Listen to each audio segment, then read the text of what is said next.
Hi అండి, అందరికీ నమస్కారం. Welcome to job box 360 YouTube channel.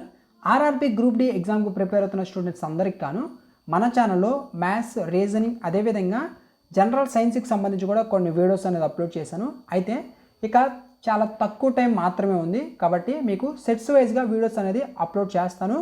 ఈ వీడియోలో మోస్ట్ ఇంపార్టెంట్ 100 క్వశ్చన్స్ అనేది మీకు అందించడం జరుగుతుంది. ప్రతి క్వశ్చన్ని జాగ్రత్తగా మీరు చూడండి, ఒకసారి మీకు రివిజన్ అనేది అవుతుంది. కొన్ని క్వశ్చన్స్ మీకు క్యాలిక్యులేషన్ పాడుతూ ఉంటాయి, అంటే గివెన్ డేటా ఇస్తారు, క్వశ్చన్ని మనం సాల్వ్ చేయాలి త్రూ క్యాలిక్యులేషన్. ఎలా చేయాలి, ఏ ఫార్ములాస్ వాడుతున్నారు, ఓకేనా, ఏ ఈక్వేషన్స్ వాడాలి, క్వశ్చన్ అడిగితే మనం ఏ విధంగా చేయాలి అనేది మీకు ఈ వీడియోలో స్టెప్ బై స్టెప్ చెప్తూ వెళ్తాను. ఒక పెన్ అండ్ పేపర్ తీసుకోండి. ప్రాబ్లమాటిక్ అంటే మనకి ప్రాబ్లం లాగా వచ్చేటటువంటి క్వశ్చన్స్, అంటే క్యాలిక్యులేషన్ పాడుతూ ఉన్నటువంటి క్వశ్చన్స్ వచ్చినప్పుడు మీరు వాటిని సాల్వ్ చేయడానికి ప్రయత్నం చేయండి, ఓకేనా. మీకు కొన్ని కీ పాయింట్స్, అంటే ఈ వీడియోలో చెప్తున్నప్పుడు క్వశ్చన్స్కి సంబంధించిన కీ పాయింట్స్ రాసుకోండి, మీకు రివిజన్కి చాలా ఉపయోగపడతాయి, ఓకేనా. ఇక లేట్ చేయకుండా ఎగ్జామ్ సంబంధించినటువంటి క్వశ్చన్స్ అయితే స్టెప్ బై స్టెప్ మీకు అయితే అందిస్తాను. ఇవన్నీ కూడా గత మనకి ఆర్ఆర్బీ గ్రూప్ డి ఎగ్జామ్లో అడిగినటువంటి ప్రశ్నలు, రేపు రాయబోతున్నటువంటి ఎగ్జామ్లో కూడా అడిగే అవకాశం ఉన్నటువంటి ప్రశ్నలు కాబట్టి జాగ్రత్తగా నేర్చుకోండి. ఫస్ట్ క్వశ్చన్ చూడండి, ఒక్కొక్క క్వశ్చన్ మీకు చెప్తూ వెళ్తాను. వాహనం ప్రయాణించిన దూరాన్ని కొలిచే పరికరం ఏది? వాహనం ప్రయాణించిన దూరాన్ని కొలిచే పరికరం. What is the instrument used to measure the distance travelled by A vehicle? ఏంటి? వాహనం ప్రయాణించిన దూరాన్ని కొలిచే పరికరం ఏంటి అంటే ఓడోమీటర్. ఏంటి? Odometer. Option P is the correct answer. Odometer ఏంటి? వాహనం ప్రయాణించిన దూరాన్ని కొలుస్తుంది. దూరం అంటే ఏంటి? డిస్టెన్స్ని కొలుస్తుంది. స్పీడోమీటర్ అంటే వాహనం యొక్క వేగాన్ని కొలుస్తుంది, కన్ఫ్యూజ్ కాకూడదు. స్పీడోమీటర్ అంటేనేమో వాహనం యొక్క వేగం, స్పీడ్ని కొలిచేది స్పీడోమీటర్ అంటాం. అదే డిస్టెన్స్ని అయితే ఓడోమీటర్, ఓకేనా. ఇక్కడ మీరు కన్ఫ్యూజ్ కాకూడదు. Option B is the correct answer. మీకు కొంచెం స్పీడ్గా వెళ్తాను ఎందుకంటే ఎక్కువ క్వశ్చన్స్ ఉన్నాయి కాబట్టి. నెక్స్ట్ క్వశ్చన్ చూడండి. ఈ క్వశ్చన్ మీరు గమనిస్తే, ఒక వస్తువు 5 సెకండ్లలో 20 మీటర్ల దూరం, తదుపరి 3 సెకండ్లలో మరో 12 మీటర్ల దూరం ప్రయాణిస్తే దాని సగటు వేగం ఎంత? An object travels 20 meters in 5 seconds and then another 12 meters in 3 seconds. What is its average speed? Average speed మీరు మనకి మ్యాథ్స్ క్లాసులు మీకు చెప్పేటప్పుడు చెప్పాను. యావరేజ్ స్పీడ్ కనుక్కోవడానికి ఫార్ములా ఏంటి అంటే మనకి average speed is equal to total distance by total time. అంతే కదా. సో మ్యాథ్స్లో మనం ఏదైతే ఫార్ములా వాడతామో అదే ఇక్కడ కూడా వాడతాం, ఫిజిక్స్లో కూడా అదే వాడతాం, ఓకేనా. యావరేజ్ స్పీడ్ కనుక్కోవడానికి total distance by total time. ఇప్పుడు మనకి average speed is equal to total distance ఏంటి? మనకి ఇక్కడ 20 మీటర్స్ అండ్ ఇక్కడ మనకి 12 మీటర్స్. 20 మీటర్స్ 12 మీటర్స్ మొత్తాన్ని కలిపితే టోటల్ డిస్టెన్స్ అవుతుంది. 20 + 12 ఎంత? 32. Total distance 32. నెక్స్ట్ బై తర్వాత టైం చూడండి, 5 సెకండ్స్ 3 సెకండ్స్, 5 + 3 మొత్తం ఎంత? 8 సెకండ్స్. ఇక్కడ సెకండ్స్ ఉన్నాయి, ఇక్కడ మీటర్స్ ఉన్నాయి కాబట్టి వీటి ఎటువంటి చేంజెస్ చేయాల్సిన పని లేదు. ఒకవేళ కిలోమీటర్స్లో ఉంటే మనం మీటర్స్లోకి మార్చుకోవాలి. మీకు ట్రైన్స్ ప్రాబ్లమ్స్ చెప్పేటప్పుడు చెప్పాను, మనకి మీటర్స్లో ఉంటే కిలోమీటర్స్లోకి మార్చాలంటే ఏం చేయాలి, అదే మీటర్స్లో ఉన్నదాన్ని కిలోమీటర్స్లో ఉన్నదాన్ని మీటర్స్లోకి. అర్థమైంది కదా. చిన్నదాన్ని అంటే మీటర్స్ టు కిలోమీటర్స్కి మార్చాలంటే ఏం చేయాలి, అదే మనకి కిలోమీటర్ నుంచి మీటర్స్లోకి మార్చాలి అంటే ఏం చేయాలి అనేది మీకు చెప్పాను. ఒకసారి ఆ వీడియో చూస్తుంటే మీకు అర్థమవుతుంది, ఓకేనా. ఇక్కడ ఆ ప్రాసెస్ చేయాల్సిన పని లేదు. ఎందుకు పని లేదు అంటే మనకు మొత్తం సెకండ్స్లో ఉంది, మీటర్స్లో ఉంది, ఆప్షన్స్ కూడా మీటర్ ఫర్ సెకండ్లో ఉంది కాబట్టి ఎటువంటి చేంజెస్ చేయాల్సిన పని లేదు. 8 1 8 4 ఎంత? 4 meter per second. Option A is the correct answer, ఓకేనా. ఇక్కడ మనకి యావరేజ్ స్పీడ్ ఏం వాడాం? Total distance by total time అనేది వాడాం. జనరల్గా దీన్ని మనం ఎలా గుర్తుపెట్టుకోవాలి? Distance equal to time into speed. ఈ ఫార్ములా గుర్తుంచుకోవాలని చెప్పాను. దీన్ని బట్టే ఈ ఫార్ములాస్ అన్నీ వస్తాయి, ఓకేనా. స్పీడ్ కనుక్కోవాలంటే డిస్టెన్స్ బై టైం, అదే టైం కనుక్కోవాలంటే డిస్టెన్స్ బై స్పీడ్. ఇక్కడి నుంచే మొత్తం ఈక్వేషన్స్ అనేది వస్తాయి, ఓకేనా. నెక్స్ట్ క్వశ్చన్, కింది వాటిలో ఏది అదిశ రాశి?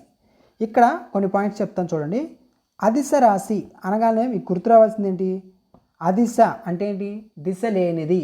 అదిశ అంటే ఏంటి? అక్కడే కనిపిస్తుంది. దిశ, అదిశ. దిశకి ఆపోజిట్టే అదిశ అనమాట, ఓకేనా. అదిశ అంటే ఇంగ్లీష్లో అంటే స్కేలార్ క్వాంటిటీ, ఓకేనా. Which of the following is a scalar quantity? ఏంటి ఈ 4 ఆప్షన్స్లో ఏంటి అనేది తెలియాలంటే ఫస్ట్ ఆఫ్ ఆల్ మీకు అదిశ రాశి స్కేలార్ క్వాంటిటీ ఏది, వెక్టార్ క్వాంటిటీ ఏది అనేది తెలియాలి. ఓకేనా. ఫస్ట్ ఆఫ్ ఆల్ స్కేలార్ సంబంధించి చూస్తే మనకి కేవలం పరిమాణం అంటాం తెలుగులో, ఇంగ్లీష్లో మ్యాగ్నిట్యూడ్ అంటాం. ఏమంటాం? మ్యాగ్నిట్యూడ్. ఇంగ్లీష్లో మ్యాగ్నిట్యూడ్ అంటాం. ఈ మ్యాగ్నిట్యూడ్ మాత్రమే ఉండి దిశ లేని రాశులను అదిశ రాశులు అని చెప్పేసి అంటాం. అదే ఎగ్జాంపుల్స్ ఏంటంటే ఈ యొక్క స్కేలార్ క్వాంటిటీకి ఎగ్జాంపుల్స్ ఏంటంటే మాస్ ఒకటి. ఓకేనా. మాస్ తర్వాత డిస్టెన్స్, తర్వాత మనకి ఏమున్నాయి? ఈ మాస్, డిస్టెన్స్ అండ్ టైము. ఇవేంటంటే మనకి అదిశ రాశులు అనమాట. దీనికి ఎటువంటి దిశ అనేది ఉండదు. ఓకేనా. ఇక్కడ మనకి అడిగింది ఏంటి? స్కేలార్ క్వాంటిటీ అంటే అదిశ రాశి అడిగారు. ఈ 4 మనకి మాస్, డిస్టెన్స్, టైం ఇట్లా ఏదైనా ఉందా అంటే మాస్ అనేది ఉంది చూడండి. కాబట్టి option C is the correct answer. అదే మనకి దిశ కలిగినటువంటి దిశ కలిగి ఉంది అంటే దీనికి ఒక డైరెక్షన్ అనేది ఉంది, దిశ అనేది ఉంది అంటే వాటిని ఏమంటాం? వెక్టార్ క్వాంటిటీస్ అంటాం. ఓకేనా. వాటికి డైరెక్షన్ ఉంటుంది, అదేవిధంగా మ్యాగ్నిట్యూడ్ కూడా ఉంటుంది. ఓన్లీ మ్యాగ్నిట్యూడ్ మాత్రమే ఉంటే అవి అదిశ రాశులు, గుర్తుంచుకోండి. డైరెక్షన్ ఉన్న వాటిని వెక్టార్ క్వాంటిటీస్ అంటాం. అవి ఎగ్జాంపుల్స్ ఏంటంటే మనకి బలం. ఓకేనా. బలం ఒకటి, తర్వాత వేగం అంటే స్పీడ్ అనమాట, వేగం ఒకటి, తర్వాత స్థానభ్రంశం అంటాం. ఓకేనా. ఇవి మొత్తం మనకి సదిశ రాశులు. ఓకేనా. అదిశ అంటేనేమో దిశ లేనివి, సదిశ అంటేనేమో దిశ కలిగినవి. ఇంగ్లీష్లో వెక్టార్ క్వాంటిటీస్ అంటాం. మీకు అర్థం కావడం కోసం ఇంతసేపు చెప్పాను. ఓకేనా. ఇవి నోట్ చేసుకోండి. నెక్స్ట్, 1 న్యూటన్ దేనికి సమానం? 1 న్యూటన్ అనేది దేనికి సమానం అండి? 1 న్యూటన్ అనేది గుర్తుపెట్టుకోండి 1 kg metre per second square సమానం అనమాట. 1 కేజీ మీటర్ పర్ సెకండ్ స్క్వేర్కి సమానం 1 న్యూటన్ అనేది. Option B is the correct answer. 1 kg metre per second square. ఓకేనా. దీని గురించి మనం చూస్తే న్యూటన్ రెండవ గమన నియమం ప్రకారం అంటే న్యూటన్ సెకండ్ లా ప్రకారం చూసుకుంటే మనకి న్యూటన్ సెకండ్ లా ఈక్వేషన్ ఏంటి? ఇది కూడా రాసుకోండి, చాలా ఇంపార్టెంట్. F = ma. ఏంటి? F = ma. m అంటే ఏంటి? మనకి ద్రవ్యరాశి. ఓకేనా. అంటే మాస్. తర్వాత ఏ అంటే ఏంటి? త్వరణం అంటాం తెలుగులో, ఇంగ్లీష్లో యాక్సలరేషన్ అని చెప్పేసి అంటాం. ఓకేనా. ఇక్కడ మనకి 1 newton = 1 kilogram meter per second స్క్వేర్కి ఈక్వల్ అని చెప్పడానికి కారణం ఏంటంటే F = ma. m అంటే ఏంటంటే మనకి కేజీ. ఓకేనా. వెయిట్ బరువు కాబట్టి కేజీ. తర్వాత ఏ అంటే ఏంటి? Metre per second square. వాటి యొక్క యూనిట్స్ అనమాట ఇవి. ఓకేనా. వీటి యొక్క యూనిట్స్ ఇవన్నమాట. F అంటే ఏంటి? మనకి న్యూటన్ సెకండ్ లా బలం. ఓకే, బలానికి సంబంధించి F అంటాం. ఇది మనకి 1 న్యూటన్ అనేది 1 కేజీ మీటర్ పర్ సెకండ్ స్క్వేర్కి సమానం అని ఎట్లా చెప్తామంటే ఇక్కడ మాస్ అనేది 1 గ్రామ్ తీసుకుందాం. ఇక్కడ చూడండి, మాస్ అనేది 1 గ్రామ్ 1. ఓకేనా. 1 కేజీ. m = 1 అండి. అదే a = 1. ఓకేనా.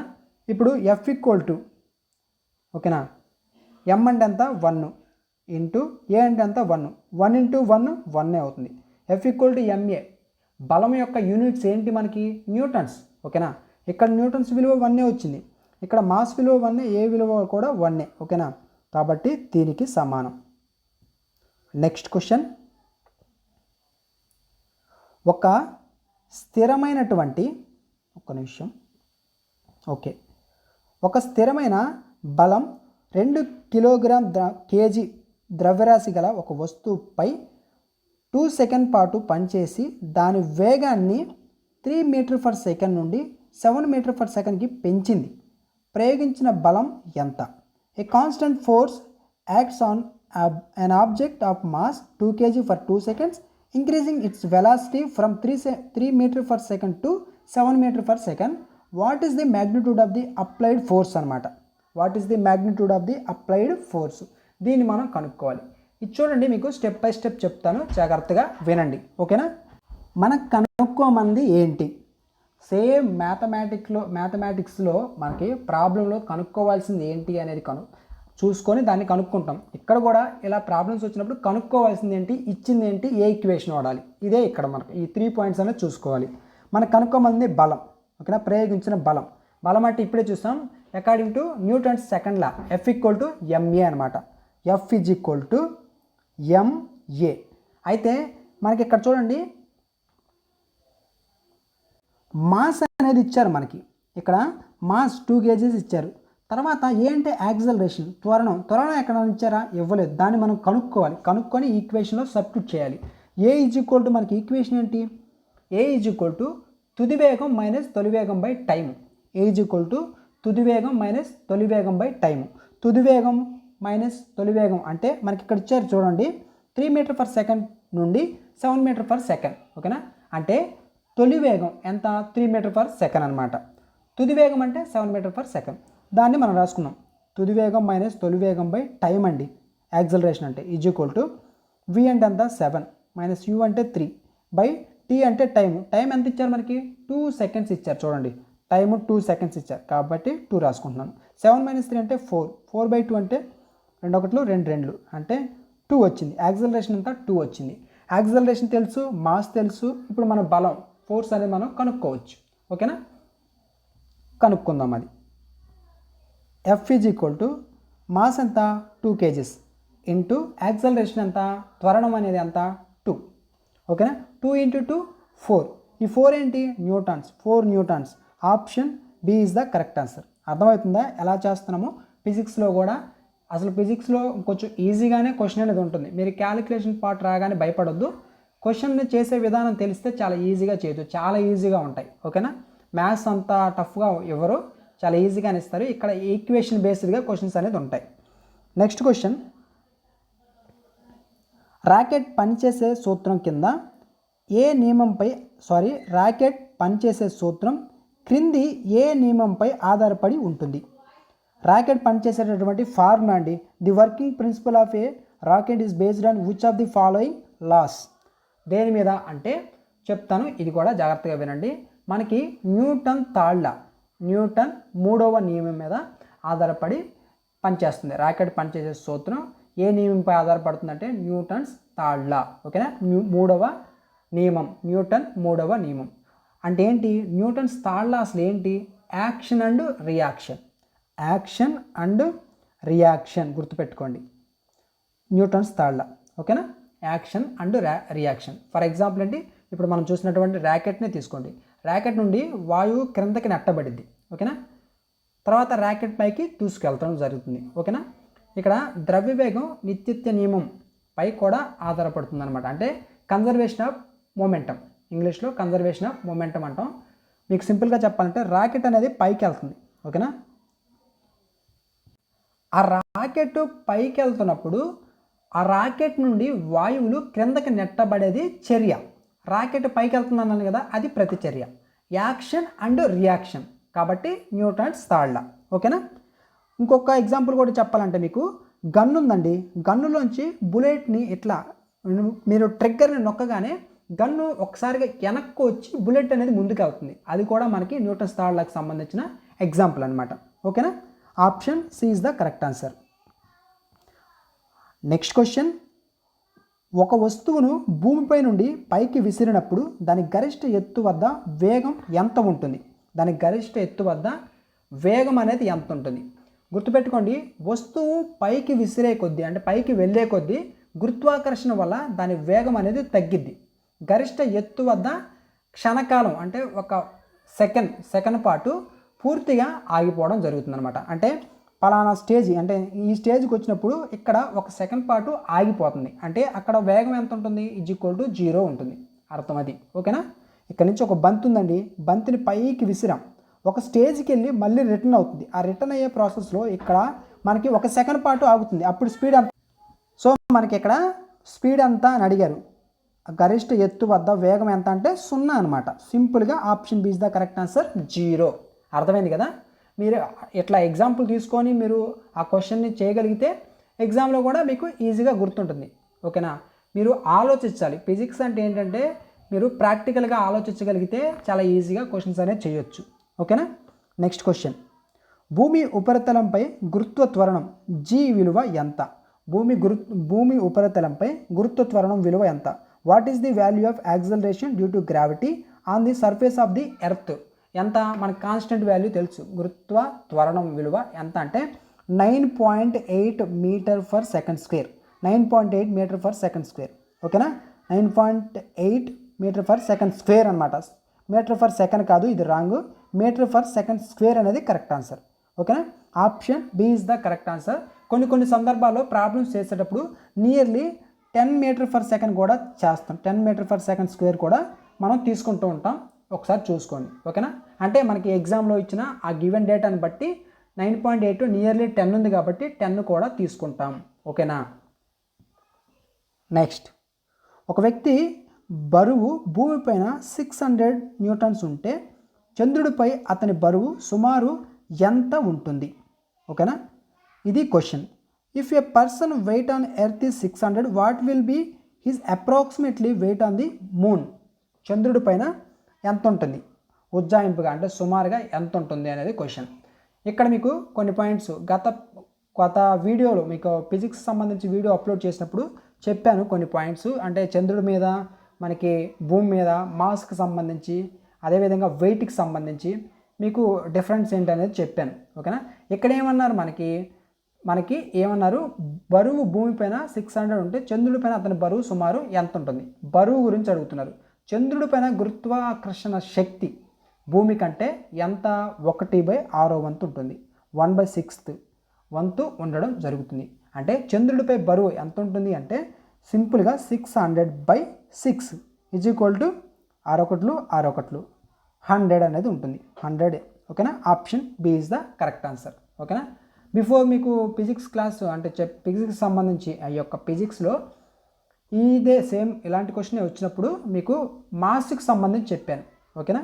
ఇక్కడ ఏంటంటే మనకి బరువు అడిగారు కాబట్టి 100 అనేది ఆన్సర్. నెక్స్ట్, విశ్వ గురుత్వాకర్షణ స్థిరాంకం విలువను మొదటగా కనుగొన్నది ఎవరు? విశ్వ గురుత్వాకర్షణ స్థిరాంకం విలువని మొదటగా కనుగొన్నది ఎవరు? Who first determined the value of the universal gravitational constant జీని కనుగొన్నది ఎవరు అంటే సింపుల్గా మనకి ఎవరు, హెన్రీ కేవిండిష్, ఓకేనా. Henry Cavendish. Option B is the correct answer. విశ్వ గురుత్వాకర్షణ నియమాన్ని ప్రతిపాదించింది న్యూటన్ అయినప్పటికీ ప్రయోగాత్మకంగా మనకి జీ విలువ అసలు ఎంత, అది కూడా మనకి ఇంపార్టెంటే. జీ విలువ 6.67 × 10⁻⁻11, ఓకేనా, newton metre square per kg square, ఓకేనా. 6.67 × 10⁻⁻11 అనేది గుర్తుంచుకోండి. కనుక్కున్నది ఎవరు? హెన్రీ కేవిండిష్, ఓకేనా. Option B is the correct answer. Next, పని యొక్క ఎస్ఐ ప్రమాణం ఏంటి? యూనిట్స్ కూడా చాలా ఇంపార్టెంట్ అండి, ఓకేనా. పని యొక్క ఎస్ఐ ప్రమాణం ఏంటి అంటే సింపుల్గా జౌల్ అని ఆన్సర్ చేయొచ్చు, ఓకేనా. జౌల్ అనేది ఎస్ఐ యూనిట్ ఆఫ్ వర్క్ అనమాట.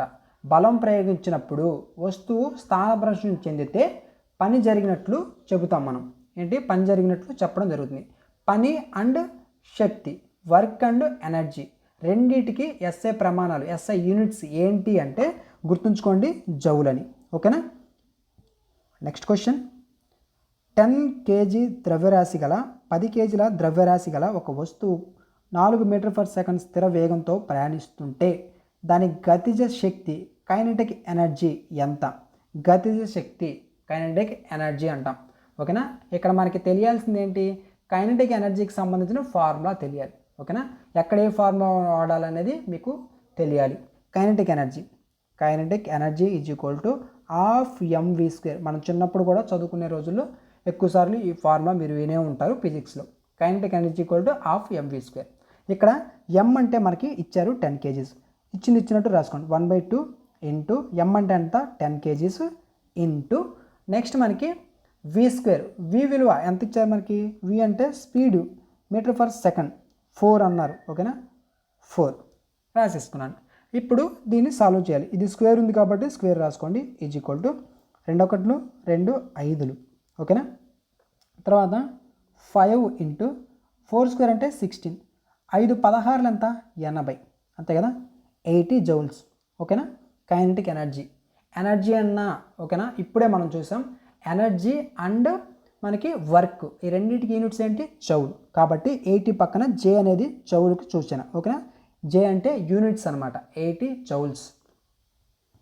నెక్స్ట్ క్వశ్చన్, 5 kg ద్రవ్యరాశి గల ఒక వస్తువును భూమి నుండి 10 మీటర్ల ఎత్తుకు లేపినప్పుడు దానిలోని నిల్వ ఉండే స్థితిజ శక్తి పొటెన్షియల్ ఎనర్జీ ఎంత? ఇప్పుడు మనం కైనెటిక్ ఎనర్జీ చేసాం. ఆఫ్ ఎంవి స్క్వేర్ అని. ఇక్కడ ఏంటి potential energy. Potential energy formula ఏంటి అంటే potential energy is equal to MGH రాసుకోండి. ఆ ఫార్ములా అండ్ ఈ ఫార్ములా ఈ రెండు కూడా రాసుకోండి, ఇంపార్టెంటే. దీన్ని మనం ఎలా చేయాలి, ఇచ్చినట్టు రాసుకోండి. మాస్ ఇచ్చారు మనకి 5 kg ఇంటూ 10 meters హైట్ కూడా ఇచ్చారు. నేను ఇక్కడ పక్కన మల్టిప్లై కాబట్టి ఎక్కడైనా రాసుకోవచ్చు, కాబట్టి ఇక్కడ 10 రాసుకున్నాను. ఇంటూ జీ విలువ మనకి ఇచ్చారు చూడండి 10 meter/s. ఇప్పుడే ఇందాక చెప్పాను కదా మీకు, మనకి ఏది జీ విలువ అనేది 9.8 ఉంటుంది కాన్స్టెంట్ విలువ, కానీ నియర్లీ 10 ఉంటుంది, 10కు దగ్గరలో ఉంటుంది. కాబట్టి మనం 10 తీసుకుంటే క్యాలిక్యులేషన్ ఈజీ అవుతుంది కాబట్టి 10 అనేది తీసుకుంటాం. ఓకేనా. ఇప్పుడు క్యాలిక్యులేట్ చేయండి. 10 10 ఎంత 100, 100 ఇంటూ 5 అంటే 500. ఓకేనా. ఎనర్జీ అంటే ఏంటి మనకి joules, 500 joules. Option B is the correct answer. ఓకేనా. నెక్స్ట్ క్వశ్చన్, ఒక ఎలక్ట్రిక్ బల్బ్ 200 joules శక్తిని 10 secondsలలో వినియోగిస్తే దాని సామర్థ్యం ఎంత, పవర్ అనేది ఎంత. ఇక్కడ మీకు ఇంపార్టెంట్ పాయింట్స్ ఒక 3 ఫార్ములాస్ చెప్తాను, ఆ 3 ఫార్ములాస్ కూడా రాసుకోండి. ఓకేనా. ఫస్ట్ ఆఫ్ ఆల్ సామర్థ్యం పవర్ ఈజ్ ఈక్వల్ టు మనకి ఏంటి ఎనర్జీ బై టైం. ఏంటి power is equal to energy by time అండి. ఓకేనా, ఇది ఒకటి రాసుకోండి. నెక్స్ట్ మనకి పవర్ అంటే అసలు ఫార్ములా ఏంటి అంటే గుర్తుపెట్టుకోండి. ఇక్కడ అంటే మనకి ఇక్కడ ఎనర్జీ అండ్ టైము ఇచ్చారు కాబట్టి ఎనర్జీ బై టైం వేసుకున్నాం. ఓకేనా, ఎనర్జీ బై టైం ఈ ఫార్ములా. మామూలుగా అయితే power is equal to V into I అనమాట. ఓకేనా, ఇది కూడా ఇంపార్టెంట్. దీనికి సంబంధించి ప్రాబ్లం వచ్చినప్పుడు నేను చెప్తాను. ఇప్పుడైతే power is equal to energy by time అనేది ఒకసారి మీరు నోట్ చేసుకోండి. ఆ ప్రాబ్లం వచ్చినప్పుడు చెప్పేటప్పుడు మీకు అర్థమవుతుంది. ఓకేనా. Power is equal to energy by time అంటే ఎనర్జీ అంతా 200 joules బై టైం అంతా 10 seconds. క్యాన్సిల్ చేస్తే 20. ఓకేనా. పవర్ అంటే వాట్స్లో కొలుస్తాం కాబట్టి వాట్స్ దీని యొక్క యూనిట్స్. ఇక్కడ మీకు మెజర్మెంట్స్కి సంబంధించినటువంటి యూనిట్స్ కవర్ అవుతున్నాయి. ఓకేనా. క్వశ్చన్కి సంబంధించి క్యాలిక్యులేషన్ పార్ట్స్ కవర్ అవుతున్నాయి, కొన్ని ఈక్వేషన్స్ కూడా కవర్ అవుతున్నాయి, గుర్తుంచుకోండి. ఓకేనా. 20 watts is the answer. Option B 20 watts. Next question, 1 kilowatt-hour దేనికి సమానం. బిఫోర్ ఫిజిక్స్ క్లాస్ చెప్పినప్పుడు చెప్పాను 1 kilowatt-hour దేనికి సమానం అనేది. దీనికి మీరు ఆన్సర్ చేయాలి. ఓకేనా. మీకు ప్రతి ప్రశ్న చెప్తున్నాను కదా, కాబట్టి ఈ క్వశ్చన్ కంపల్సరీగా ప్రతి ఒక్కరు ఇక్కడ దాకా ఎవరైతే చూసారో కంపల్సరీగా ప్రతి ఒక్కరు ఆన్సర్ అనేది చేయండి. ఇక్కడ దాకే కాదు, చివరి వరకు చెప్తున్న ప్రతి క్వశ్చన్ని శ్రద్ధగా వినండి, నేర్చుకోండి, ప్రాక్టీస్ చేసుకోండి. ఎగ్జామ్లో వచ్చిన క్వశ్చన్స్ని జాగ్రత్తగా క్యాలిక్యులేట్ చేసి స్కోర్ తెచ్చుకోండి. అదే నేను చెప్పేది. ఓకేనా. ఏదో ఒక మామూలుగా ఎంటర్టైన్మెంట్ వీడియో లాగా ఒక 5 నిమిషాలు లేకుంటే ఒక 4 minutes 1 minute ఇట్లా చూసి వెళ్ళిపోతే అది మీకే నష్టం, గుర్తుంచుకోండి. ఎవరైతే కంటిన్యూగా ప్రతి క్వశ్చన్ని కాన్స్టెంట్గా కూర్చొని జాగ్రత్తగా అన్ని క్వశ్చన్స్ ఎవరైతే చూసుకొని ప్రాక్టీస్ చేస్తారో వాళ్ళే ఎక్కువ స్కోర్ తెచ్చుకుంటారు. మాకు స్కోర్ ఎక్కువ రావట్లేదు అంటే కారణం ఏంటంటే ప్రిపరేషన్ సరిగా లేదని. ఓకేనా. ఇలా అంటున్నాను ఏమనుకోవద్దు, ప్రిపరేషన్ అనేది కరెక్ట్గా ఉండాలి. ఓకేనా. ఎక్కువగా ప్రిపేర్ అయ్యేవాళ్ళు ఎక్కువగా మీరు ప్రాక్టీస్ చేస్తే ఎక్కువ స్కోర్ అనేది వస్తుంది. ఓకేనా. నెక్స్ట్ క్వశ్చన్, కింది వాటిలో ఏ పదార్థం యొక్క విశిష్టోష్ణం స్పెసిఫిక్ హీట్ అత్యధికం. ఏది అత్యధికం అంటే దీని గురించి కూడా మీకు చెప్తాను. కింది వాటిలో ఏ పదార్థం యొక్క విశిష్టోష్ణం అంటే స్పెసిఫిక్ హీట్ అత్యధికం అంటే మనకి నీరు అనేది. ఓకేనా. స్పెసిఫిక్ హీట్ అత్యధికం ఏది అంటే వాటర్ అన్నమాట. సాధారణంగా పదార్థాలన్నిటిలో ఓకేనా పదార్థాల అన్నిటిలో నీటికి విశిష్టోష్ణం చాలా ఎక్కువ అన్నమాట. ఓకేనా. ఎంత 4186 4186 joule for KG and joule for KG kelvin. ఓకేనా. ఇది కూడా ఇంపార్టెంట్ పాయింట్. అందుకే మనకి నీరు నెమ్మదిగా వేడెక్కి నెమ్మదిగా చల్లబడడం జరుగుతుంది. ఎగ్జామ్లో నెమ్మదిగా వేడెక్కి నెమ్మదిగా చల్లబడడానికి కారణం ఏంటి, ఇలా కూడా ఎగ్జామ్లో అడుగుతారు. ఓకేనా. నెక్స్ట్ క్వశ్చన్, రాత్రి వేళలో భూమి కంటే సముద్రం వేడిగా ఉండడానికి కారణం ఏంటి. కారణం ఏంటంటే నీటి విశిష్టోష్ణం ఎక్కువ కావడం వల్ల, due to high specific heat of water అనమాట. Option B is the correct answer. నీటి విశిష్టోష్ణం ఎక్కువ కావడం వల్ల పగటిపూట గ్రహించిన వేడిని రాత్రి వేళ చాలా నెమ్మదిగా కోల్పోతుంది. కాబట్టి భూమి త్వరగా చల్లబడినప్పటికీ సముద్రం అనేది వేడిగా ఉంటుందన్నమాట. దీనివల్ల రాత్రి వేళ సముద్రం యొక్క పవనాలు సీ బ్రీజెస్ వేయడం అంటే వేస్తాయి. ఓకేనా. సింపుల్గా చెప్పాలంటే కారణం ఇదనమాట. ధ్వని తరంగాలు సౌండ్ వేవ్స్ ఏ రకానికి చెందినవి? సౌండ్ వేవ్స్ అనేది are what type of waves అనమాట. ఏ రకమైనటువంటి వేవ్స్? అనుదైర్ఘ్య తరంగాలు, లాంగిట్యూడినల్ వేవ్స్ అంటాం. ఏంటి? లాంగిట్యూడినల్ వేవ్స్, అనుదైర్ఘ్య తరంగాలు అనమాట. ఎటువంటి వేవ్స్? అనుదైర్ఘ్య తరంగాలు. ధ్వని తరంగాలు ప్రయాణించేటప్పుడు యానకంలోని కణాలు తరంగ చలన దిశలోనే కంపిస్తాయి కాబట్టి ఇవి తరంగదైర్ఘ్య యాంత్రిక తరంగాలు, కాంతి తరంగాలు, తిర్యాక్ తరంగాలు అని చెప్పేసి అంటారు. ధ్వని వేగం క్రింది ఏ యానకంలో అత్యధికంగా ఉంటుంది? The speed of sound is maximum in which of the following media? దేంట్లో ఉంటుంది అంటే మనకి ఉక్కు. ఇక్కడ ఏంటంటే ఉక్కు అంటే ఇనుము, ఓకేనా, స్టీల్, ఐరన్. ఆప్షన్ డి అనమాట కరెక్ట్ ఆన్సర్. ధ్వని వేగం ఘన పదార్థాల్లో, సాలిడ్స్లో అత్యధికంగా, ద్రవ పదార్థాల్లో అంటే లిక్విడ్స్లో మధ్యస్థంగా, వాయువులో అయితే అంటే గ్యాసెస్లో అయితే అత్యల్పంగా ఉంటుంది. సాలిడ్స్లో అయితే ఎక్కువగా ఉంటుంది. అదే లిక్విడ్స్లో అయితే మిడిల్లో ఉంటుందన్నమాట. అదే మనకి గ్యాసెస్లో అయితే తక్కువగా ఉంటుంది, అత్యల్పంగా ఉంటుంది. ఓకేనా. ఇక శూన్యం అంటాం, వాక్యూమ్ ఉంటుంది కదా, వాక్యూమ్లో అయితే ధ్వని ప్రయాణించలేదు. గుర్తుపెట్టుకోండి, ఎగ్జామ్లో ఎక్కువసార్లు అడిగారు దేనిలో సౌండ్ అనేది, ఈ యొక్క ధ్వని అనేది ప్రయాణించదు అంటే వాక్యూమ్లో ప్రయాణించదు. ఇక్కడ ఆన్సర్ ఏంటి? ఎక్కువ, అత్యధికంగా, యానకంలో అత్యధికంగా ఉంటుంది. అంటే ధ్వని వేగం స్పీడ్ అనేది దేంట్లో ఎక్కువ ఉంటుంది సౌండ్కి సంబంధించి అంటే ఇనుములో ఉంటుంది, లేకుంటే సాలిడ్ పదార్థాలు, ఘన పదార్థాలు ఏవైతే ఉంటాయో వాటిలో ఉంటాయి. Next question. ఒక ధ్వని తరంగం యొక్క పౌనపున్యం 2 kHz మరియు తరంగ దైర్ఘ్యం 35 సెంటీమీటర్ అయితే దాని వేగం ఎంత? వేగం అనేది కనుక్కోవాలి. ఓకేనా. ఇక్కడ వేగం కనుక్కోవాలంటే దీనికి సంబంధించి అంటే ఈ యొక్క దాని వేగం స్పీడ్ కదా, ధ్వనికి సంబంధించినటువంటి speed. A sound wave has a frequency of 2 kHz and a wavelength of 35 centimetre. What is its velocity? Velocity కనుక్కోవడానికి ఫార్ములా ఏంటంటే రాసుకోండి, ఇది కూడా. Velocity is equal to v into delta. ఓకేనా. అంటే తరంగ దైర్ఘ్యం, పౌనపున్యం ఇంటూ తరంగ దైర్ఘ్యం. ఓకేనా. ఇప్పుడు ఈజ్ ఈక్వల్ టు మనకి v ఇచ్చారు. ఎంత ఇచ్చారు అంటే ఇక్కడ చూడండి 2 kHz అంటే ఫ్రీక్వెన్సీ ఎంత ఇచ్చారు? 2 kHz ఇచ్చారు. కాబట్టి 2 kHz దీన్ని మరలా మనం మార్చుకోవాలిగా, kHz అన్నారు కాబట్టి దాన్ని 2 ఇంటూ కిలో అంటే ఏంటి 1000 కాబట్టి 1000 రాసుకోవాలి. అప్పుడు 2000 Hz అవుతుంది. ఓకేనా. 2000 Hz అవుతుంది.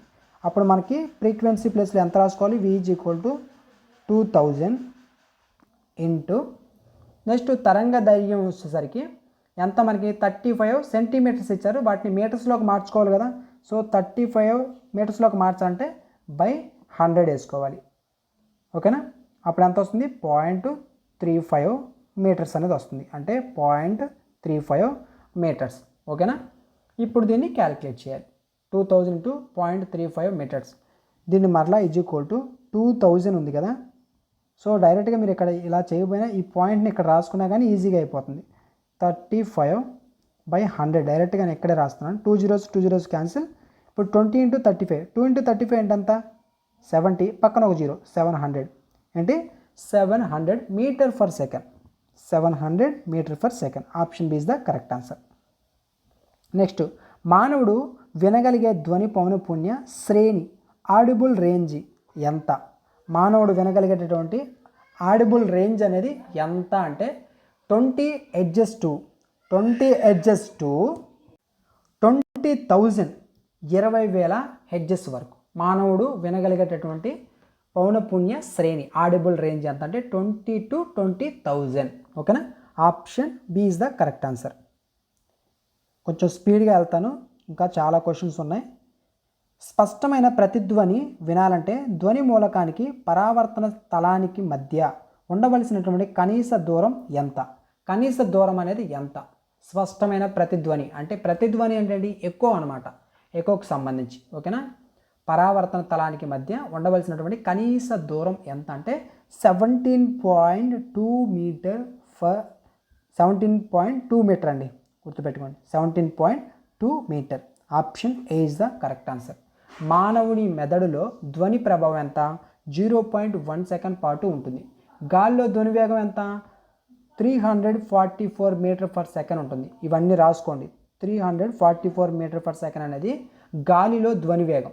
మానవుడి మెదడులో ధ్వని యొక్క ప్రభావం ఎంత అంటే 0.1 సెకండ్. ఓకేనా? ఇక్కడ చూడండి, మనకి గాల్లో ధ్వని వేగం 344 సుమారుగా తీసుకుంటే 0.1 సెకండ్లో ధ్వని ప్రయాణించే మొత్తం దూరం ఎంత అవుతుంది? 34.4 మీటర్ అవుతుంది. 34.4 మీటర్లోకి మార్చుకుంటే. ఓకేనా? ధ్వని వెళ్ళి తిరిగి రావాలి కాబట్టి, అంటే ధ్వని అనేది వెళ్ళి తిరిగి రావాలి కాబట్టి కనీస దూరం, మినిమం దూరం అందులో సగం అనగా మనకి 17.2 మీటర్ ఉండాలి. సో ఆన్సర్ ఏంటి? Option A 17.2 meter. ఓకేనా? నెక్స్ట్ క్వశ్చన్, శూన్యంలో కాంతి వేగం ఎంత? శూన్యంలో చూసుకుంటే మనకి అంటే వాక్యూమ్లో what is the speed of light in a vacuum అంటే ఎంత? 3 ఇంటూ, ఇవన్నీ ఇంపార్టెంట్ అండి, 3 into 10⁸ meter per second. 3 into 10⁸ meter per second. Option 8 కాబట్టి okay, option B is the correct answer. 3 into 10⁻⁻ meter per second. Kilometer per second కాదు, metre per second. విశ్వంలో అత్యంత వేగంగా ప్రయాణించేది కాంతి.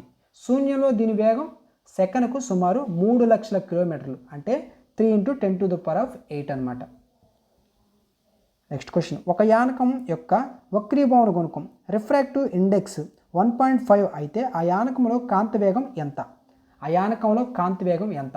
దీన్ని ఎలా చేయాలంటే వక్రీభవన గుణకం, దీనికి సంబంధించిన ఈక్వేషన్ ఏంటంటే n ఈజ్ ఈక్వల్ టు వక్రీభవన గుణకం n is equal to c/v. ఓకేనా? c/v. మనకి ఇక్కడ c అంటే 3 ఇంటూ 10⁸ బై v అంటే ఏంటి? మనకి ఇచ్చారు 1.5 ఇచ్చారు కాబట్టి ఆ 1.5 రాసుకుంటున్నాను. దీన్ని మనం క్యాలిక్యులేట్ చేస్తే ఎంత వస్తుంది అంటే 2 ఇంటూ 10⁸ మీటర్ పర్ సెకండ్ వస్తుంది. 2 ఇంటూ 10⁸ మీటర్ పర్ సెకండ్ అనేది వస్తుంది. ఓకేనా? మీరు క్యాలిక్యులేట్ చేస్తే అర్థమవుతుంది. ఓకేనా? నెక్స్ట్ క్వశ్చన్, దంత వైద్యులు రోగుల పళ్ళను పెద్దవిగా చూడడానికి ఏ దర్పణాన్ని ఉపయోగిస్తారు? Which mirror is used by dentist to see large images of patients teeth? ఓకేనా?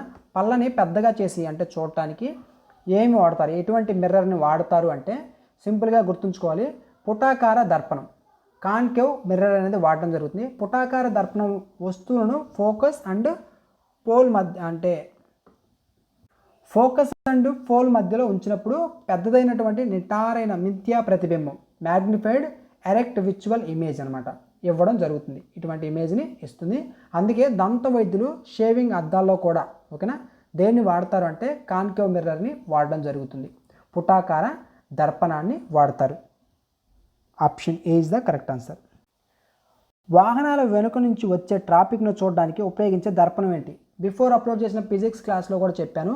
వాహనాలు వెనక నుంచి వస్తున్నాయి, మీరు ఒక వెహికల్ వెళ్తున్నారు, అద్దంలో చూస్తున్నారు, అక్కడ పెద్ద వెహికల్ మీకు అద్దంలో చిన్నగా, మీకు చిన్న అద్దంలో అంత పెద్ద వెహికల్ పట్టి కనపడుతూ ఉంటుంది.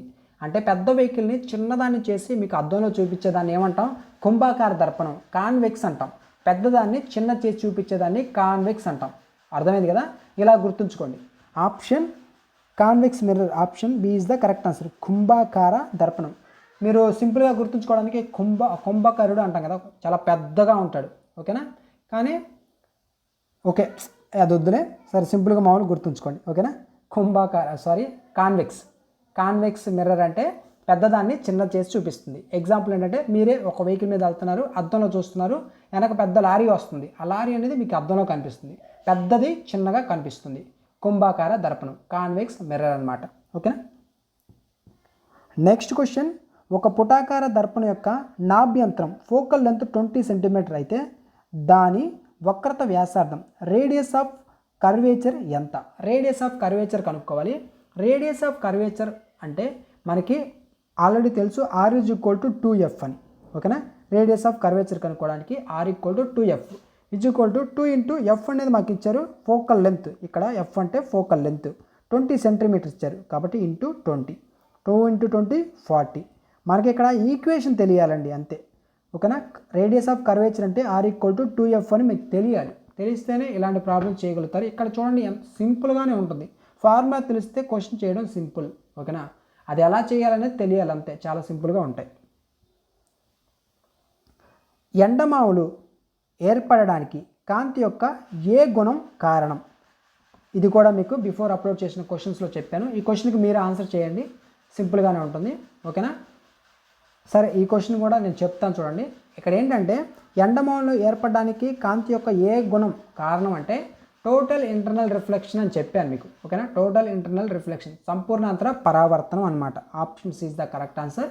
వేసవి కాలంలో భూమికి దగ్గరగా ఉన్నటువంటి గాలి పొరలో వేడెక్కి సాంద్రత అనేది తగ్గిద్ది. ఓకేనా, సింపుల్గా మీరు సమ్మర్లో వెళ్తున్నప్పుడు దూరంగా నీళ్లు ఉన్నట్లు కనిపిస్తూ ఉంటాయి, కానీ దగ్గరికి వెళ్తే కనిపించవు. వాటిని మనం ఎండమావులు అంటాం. ఓకేనా,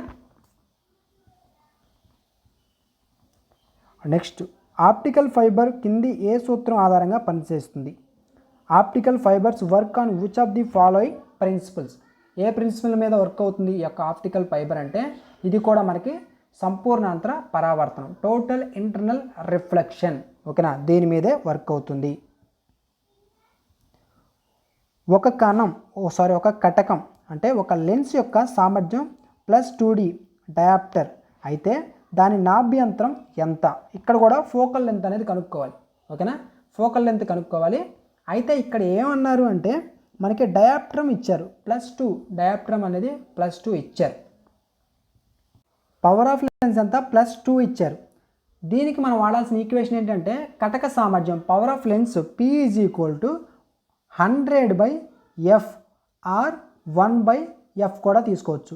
100/f తీసుకుంటున్నాను నేను, =100 మనకి f అంటే ఏంటి తెలియదు, మనం అదే కనుక్కోవాలి. ఫోకల్ లెంత్ నాభ్యంతరం, ఆ f కనుక్కోవాలి.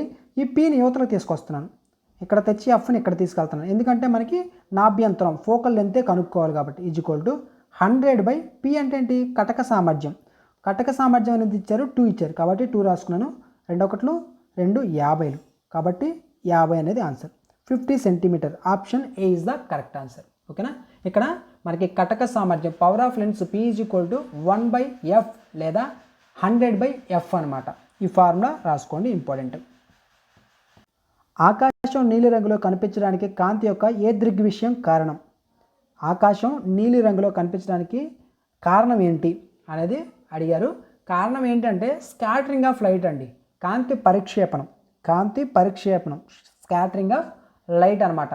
మనకి లార్డ్ రేలీ పరిక్షేపణ నియమం ప్రకారం తక్కువ తరంగదైర్ఘ్యం ఉన్నటువంటి రంగులు ఎక్కువ పరిక్షేపణం చెందుతాయి. పరిక్షేపణం అంటే ఏంటి? స్కాటరింగ్ అనేది చెందడం జరుగుతుంది. వాతావరణంలో ఉన్నటువంటి ధూళి కణాలు ఏవైతే ఉంటాయో ఈ ధూళి కణాలు నీలి రంగును ఎక్కువగా చెల్లాచెదురు చేయడం జరుగుతుంది అనమాట. చెల్లాచెదురు చేయడం వల్ల ఆకాశం అనేది నీలంగా కనిపించడం జరుగుతుంది అనమాట. ఓకేనా, స్కాటరింగ్ ఆఫ్ లైట్. అంతరిక్ష యాత్రికుడికి ఆకాశం ఏ రంగులో కనిపిస్తుంది? అంతరిక్ష యాత్రికుడికి, ఓకేనా, అంతరిక్ష యాత్ర చేసే వాళ్ళకి ఏ రంగులో కనిపిస్తుంది అంటే ఇది కూడా మనకి ఇంపార్టెంట్ క్వశ్చన్. ఏ కలర్ అంటే బ్లాక్ కలర్. ఓకేనా, నలుపు రంగులో కనిపిస్తుంది. అంతరిక్షంలో వాతావరణం అంటే అట్మాస్ఫియర్ ఉండదన్నమాట. వాతావరణం లేకపోవడం వల్ల కాంతి పరిక్షేపణం జరగదు, అందువల్ల ఆకాశం పూర్తిగా నల్లగా కనిపిస్తుంది. ఓకేనా, ఈ క్వశ్చన్ చూడండి. మానవుని కంటిలో ప్రతిబింబం ఎక్కడ ఏర్పడుతుంది? ప్రతిబింబం అనమాట. Where is the image formed in the human I? ఈ క్వశ్చన్కి ఆన్సర్ మీరు చేయండి. ఓకేనా, మీరు కొన్ని క్వశ్చన్స్ కన్నా ఆన్సర్ చేయాలి కదా, మీరు ఆలోచించాలి కదా, కాబట్టి ఈ క్వశ్చన్కి ఈజీగా ఆన్సర్ చేయొచ్చు. మీరు ఆన్సర్ చేసి ప్రతి ఒక్కరూ ఆలోచించండి, ఆన్సర్ చేయండి. ఒక వస్తువు ద్రవ్యరాశి 10 kgs అండ్ దాని వేగం 4 m/s అయితే ఆ వస్తువు యొక్క గతిజ శక్తి కైనెటిక్ ఎనర్జీ కనుక్కోవాలి. ఇప్పుడే మనకి ఫార్ములా చెప్పాను కదా, ½ చేయండి. ఇక ఆల్రెడీ పెన్ అండ్ పేపర్ తీసుకోమని చెప్పాను, చేసేసేయండి. క్వశ్చన్ చేసి ఆన్సర్ అంటే అనేది నేను చేయకముందే మీరు ఆన్సర్ చేసేసేయండి కామెంట్ సెక్షన్లో. ఓకేనా, 10 kg దాని వేగం 4 m/s అయితే మనకి ½ ఇంటూ m అంటే ఎంత 10 kg ఇంటూ తర్వాత v², v అంటే ఎంత 4. ఆల్రెడీ సేమ్ ఇదే క్వశ్చనే కదా చేసింది, మనం మరలా చేస్తున్నాను అంతే. 1/2 into 10 into 16, 2 1 2 8, 10 into 8 80. Already question చేసాం. 80 జౌల్స్. ఓకేనా, మరలా వచ్చింది ఈ క్వశ్చన్ అంతే. కింది వాటిలో ఏది అదిశ రాశి? Which of the following is a scalar quantity? Scalar quantity ఏది మనకి?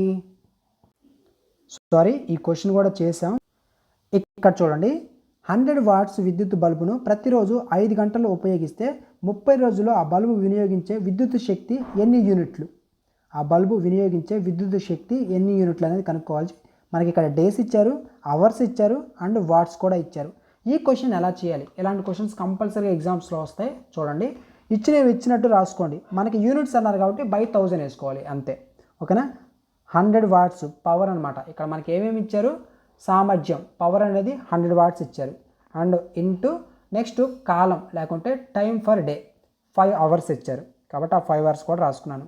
ఇంటూ తర్వాత మనకి డేస్ కూడా ఇచ్చారు, 30 డేస్. 30 బై యూనిట్స్ కాబట్టి కనుక్కోవాల్సింది 1000 వేసుకుంటున్నాను.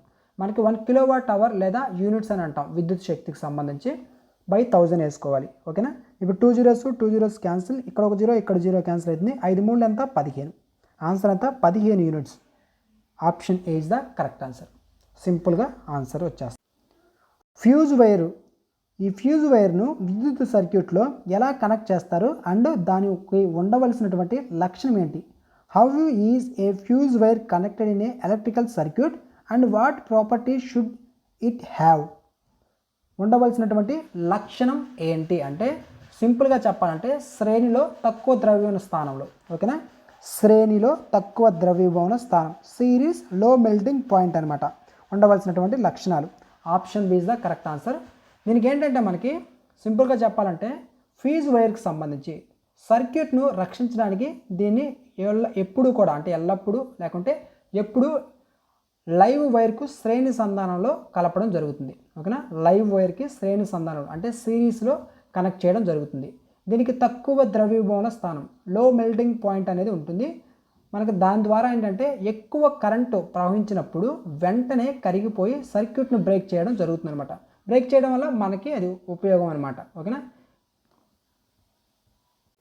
ఇక దీన్ని దేంతో తయారు చేస్తారు ఈ ఫ్యూజ్ వైర్ని అంటే గుర్తుపెట్టుకోండి, సాధారణంగా సీసం అంటే లీడ్ అంటాం.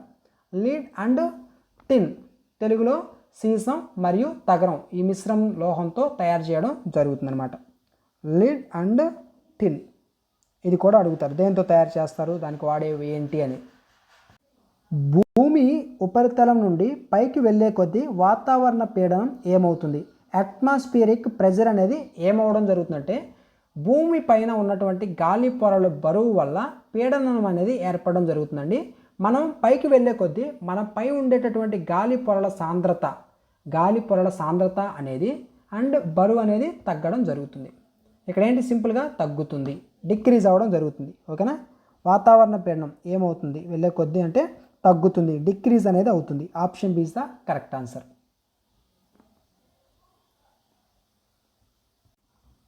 ఒక ధ్వని తరంగం యొక్క పౌనపున్యం ఫ్రీక్వెన్సీ అనేది 200 హెర్ట్జ్ ఇచ్చారు. అంటే తరంగ దైర్ఘ్యం వేవ్ లెంత్ అంటాం ఇంగ్లీష్లో 1.5 మీటర్ అయితే ఆ ధ్వని వేగం ఎంత? ధ్వని వేగం ఇప్పుడే మనం చూసాం ఆల్రెడీ, ఆ ఫార్ములా కూడా మీకు చెప్పాను. ధ్వని వేగం v = n × δ. ఓకేనా, ఇక్కడ n పెట్టుకోవచ్చు లేకుంటే f కూడా పెట్టవచ్చు, ఎందుకంటే ఫ్రీక్వెన్సీ కాబట్టి. ఇది ఫ్రీక్వెన్సీ, ఇది మనకి వేవ్ లెంత్. ఓకేనా, సో దీన్ని సాల్వ్ చేసేయండి. ఇక ఇచ్చినట్టు 200 హెర్ట్జ్ ఇచ్చారు, ఆ 200 హెర్ట్జ్ తర్వాత వేవ్ లెంత్ అనేది 1.5 మీటర్ ఇచ్చారు. దాన్ని బట్టి మీరు సాల్వ్ చేసి ఆన్సర్ అనేది ఏంటి ఏమొస్తుంది అనేది కామెంట్ సెక్షన్లో రాయండి. ఇక సాల్వ్ చేయడం ఈజీయే. ఓకేనా, మనకి ఈ ఫార్ములా ఇంపార్టెంట్, ఇది ఏంటి అనేది అంటే దీనికి వాడాల్సినటువంటి ఫార్ములా ఏంటి అనేది తెలియాలి. ఓకేనా, నెక్స్ట్ క్వశ్చన్. ఒక పుటాకార దర్పణం అంటే కాన్కేవ్ మిర్రర్ యొక్క వక్రత వ్యాసార్థం రేడియస్ ఆఫ్ కర్వేచర్ 30 సెంటీమీటర్ అయితే దాని నాభ్యంతరం ఎంత? ఫోకల్ లెంత్ కనుక్కోవాలి. ఇది కూడా మనం చూసాం. ఫోకల్ లెంత్ ఫార్ములా ఏంటి? F = R/2. F = R/2. ఓకేనా, ఫోకల్ లెంత్ ఫార్ములా. దాంట్లో R అంటే మనకు తెలుసు, ఇక్కడ ఇచ్చారు ఎంత ఇచ్చారు? 30 సెంటీమీటర్. ఓకేనా, వక్రత వ్యాసార్థం 30 సెంటీమీటర్. 30/2 అంటే 15. Answer is the 15. Option B is the correct answer. ఒక ట్రైన్ ఉందంట, ట్రైన్ హఠాత్తుగా సడన్గా ఆగిపోయింది. అందులో కూర్చున్నటువంటి ప్రయాణికులు ముందుకు పడడానికి గల కారణం ఏంటి? మీరు ఎప్పుడైనా ట్రైన్లో ప్రయాణం చేసేటప్పుడు సడన్ బ్రేక్ వేసినప్పుడు కొంచెం ముందుకు పడినట్లు అనిపిస్తుంది. దానికి కారణం ఏంటి అనేది క్వశ్చన్. దానికి కారణం ఏంటి? గమన జడత్వం అనేది కారణం. ఇనర్షియా ఆఫ్ మోషన్ గమన జడత్వం. Option C is the correct answer. మనకి ఇది ఏలా? న్యూటన్స్ మొదటి లా. ఓకేనా? న్యూటన్స్ మొదటి గమన నియమం ప్రకారం గమనంలో ఉన్నటువంటి వస్తువు తన గమన స్థితిని కొనసాగించడానికి ప్రయత్నిస్తుంది. ఓకేనా? సో న్యూటన్స్ ఫస్ట్ లా ప్రకారంగా మనకి ఇక్కడ చెప్పినటువంటి ఏదైతే కండిషన్ ఉందో ఇది న్యూటన్ ఫస్ట్ లాకి సంబంధించినటువంటి కండిషన్. ఓకేనా? రైలు ఆగినప్పుడు ప్రయాణికుడి శరీరం అనేది ముందుకు పడినట్లుగా అనిపిస్తుంది అనమాట. ఓకేనా? ద్రవాల సాంద్రత అంటే డెన్సిటీ మరియు విశిష్ట సాంద్రతను కొలవడానికి ఏ పరికరాన్ని ఉపయోగిస్తారు? Which instrument is used to measure the density and specific gravity of liquids? కొలవడానికి ఉపయోగించేది ఏంటి అంటే హైడ్రోమీటర్. హైడ్రోమీటర్. ఇక్కడ మీకు హైడ్రోమీటర్ అండ్ హైగ్రోమీటర్ ఈ రెండింటికి మధ్య మీరు కన్ఫ్యూజ్ కాకూడదు. హైడ్రోమీటర్ వేరు, హైగ్రోమీటర్ వేరు. ఓకేనా? మనకు ఆన్సర్ ఏంటంటే hydrometer is the answer. Option B hydrometer. Hygrometer అంటే దేనికి సంబంధించిందండి? హైగ్రోమీటర్ అంటే గాలిలోని హ్యూమిడిటీ ఏదైతే ఉందో దాన్ని కొలిచేది. ఓకేనా? హ్యూమిడిటీని కొలిచేది హైగ్రోమీటర్. నెక్స్ట్ బారోమీటర్ అంటాం. బారోమీటర్ వాతావరణ పీడనాన్ని కొలిచేది. తర్వాత లాక్టోమీటర్ అనేది దేనికి సంబంధించింది? లాక్టోమీటర్ అనేది పాల యొక్క స్వచ్ఛతను కొలుస్తుంది. పాలకు సంబంధించిన ఒక ప్యూరిటీకి సంబంధించింది. ఓకేనా? మిల్క్కి సంబంధించిందండి. సింపుల్గా గుర్తుంచుకోవాలంటే లాక్టోమీటర్ అనేది. ఓకేనా? నెక్స్ట్ క్వశ్చన్, ఇది కూడా ప్రాబ్లమాటిక్ క్వశ్చన్. ఒక వస్తువు 20 న్యూటన్ బల ప్రభావం వల్ల బల ప్రయోగ దిశలో 5 మీటర్ల దూరం స్థానభ్రంశం చెందితే జరిగిన పని ఎంత? If an object undergoes A displacement of 5 meters in the direction of the applied force of 20 newtons, what is the work done? మనం కనుక్కోవాలంటే దీనికి కూడా ఒక ఫార్ములా ఉంది, రాసుకోండి. పని work is equal to W అంటాం. ఓకేనా? W is equal to F into S. F అంటే ఏంటి? బలం, ఫోర్స్. అండ్ ఎస్ అంటే ఏంటి? స్థానభ్రంశం. ఎస్తో డినోట్ చేస్తాం. ఓకేనా? బలము ఇంటూ స్థానభ్రంశం. W is equal to F into S. Important formula రాసుకోండి. ఓకేనా? సో మనకి ఇక్కడ చూడండి, ఫార్ములా బేస్డ్గా క్వశ్చన్స్ ఇలాగే వస్తూ ఉంటాయి. వీటిని మీరు ప్రాక్టీస్ చేసుకోవాలి. ఇక్కడ మనకి ఇచ్చినట్టు రాసుకోండి. ఈజ్ ఈక్వల్ టు ఇక్కడ ఎఫ్ అంటే ఎంత? మనకి బలం అనేది ఇచ్చారు 20 న్యూటన్స్. ఎంత ఇచ్చారు? 20 ఇచ్చారు. ఇక్కడ చూడండి 20 ఇంటూ స్థానభ్రంశం ఎంత ఇచ్చారు? ప్రయోగ దిశలో 5 meters దూరం స్థానభ్రంశం చెందితే అన్నారు. అంటే స్థానభ్రంశం 5 meters కాబట్టి 5 రాసుకున్నాను. 20 into 5 అంటే 100. అంతే కదా? 20 into 5 అంటే 100. ఇక్కడ మనకి అండ్ పనికి సంబంధించి యూనిట్స్ జౌల్స్ అనమాట. 100 joules. Option B is the correct answer. Electrical heater and ఇస్త్రీ పెట్టెల్లోని హీటింగ్ ఎలిమెంట్ తయారీకి ఏ మిశ్రమ లోహాన్ని ఉపయోగిస్తారు? ఇస్త్రీ పెట్టెల్లో అండ్ ఎలక్ట్రికల్ హీటర్లో ఏ మిశ్రమాన్ని ఉపయోగిస్తారు అంటే ఎలిమెంట్ల తయారీలో దేన్ని ఉపయోగిస్తారు అంటే గుర్తుపెట్టుకోండి, నిక్రోమ్ని ఉపయోగిస్తారు. ఏంటి? నిక్రోమ్ని ఉపయోగించడం జరుగుతుంది. ఇది మనకి నికిల్ అండ్ క్రోమియం ఈ రెండు మిశ్రమాల లోహం అనమాట. ఏంటి? నిక్రోమ్ అంటే నికిల్ అండ్ క్రోమియం. గుర్తుపెట్టుకోండి. దీనికి ఎక్కువ నిరోధకత అంటే హై రెసిస్టెన్స్ అనేది ఉంటుంది. అండ్ ఎక్కువ ద్రవీభవన స్థానం కూడా ఉంటుందన్నమాట. ఎక్కువ ద్రవీభవన స్థానం అంటే హై మెల్టింగ్ పాయింట్ అనేది ఉంటుంది. High melting point, high resistance అనేది ఉండేది ఏంటి అంటే నిక్రోమ్. దేనికి సంబంధించింది? ఎలక్ట్రికల్ హీటర్స్ అండ్ ఇస్త్రీ పెట్టెల్లో హీటింగ్ ఎలిమెంట్ తయారీకి వాడే మిశ్రమ లోహం అంటే తయారీకి ఏ మిశ్రమ లోహాన్ని ఉపయోగిస్తారంటే నిక్రోమ్ని ఉపయోగిస్తారు. Very very important question. Next, cinema థియేటర్లలో మరియు పెద్ద హాల్స్లో ధ్వని పదే పరావర్తనం చెందడాన్ని ఏమంటారు? What is the phenomena of repeated reflections of sound in a cinema theatres and big halls called? ఏంటి అంటే ఇక్కడ సింపుల్గా చెప్పాలంటే మనకి తెలుగులో అనురణనం లేకుంటే ఇంగ్లీష్లో రివర్బరేషన్ అని చెప్పేసి అంటామండి. ఒక మూసి ఉన్నటువంటి పెద్ద హాల్ని తీసుకోండి. దాంట్లో పెద్దగా అరిచారనుకోండి, అరిచిన తర్వాత మీరు సైలెంట్ అయితే కొంతసేపు సౌండ్ అనేది వస్తూ ఉంటుంది. ఓకేనా? కొంతసేపు మనకి సౌండ్ అనేది వినిపిస్తూ ఉంటుంది. దీన్ని తగ్గించడానికి థియేటర్లలో కానీ మనకి గోడలకు సంబంధించి ధ్వని శోషక పదార్థాలను అంటే సౌండ్ అబ్జర్వింగ్ మెటీరియల్స్ని అమర్చడం జరుగుతుంది. మనకి రివర్బరేషన్ అంటాం. ఏంటి? పరావర్తన చెందడాన్ని ఏమంటారు అంటే reverberation. Option B is the correct answer.